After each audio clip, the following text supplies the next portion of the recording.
tamen insulae iam appropinquaret, tanta tempestas subito quarta est, ut navis cursum tenere non potest. Okay, let's do that translating first for you.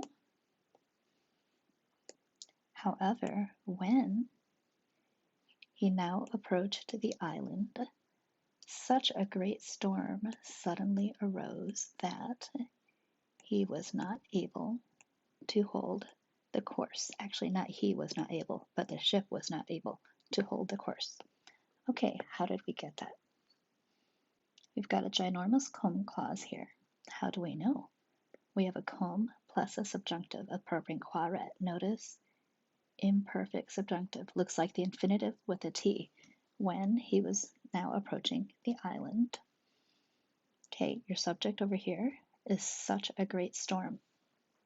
And notice tempestas is third declension. It's tempestas, tempestatus. So if you're not paying attention, you might think that AS is accusative singular, but you're in the wrong declension.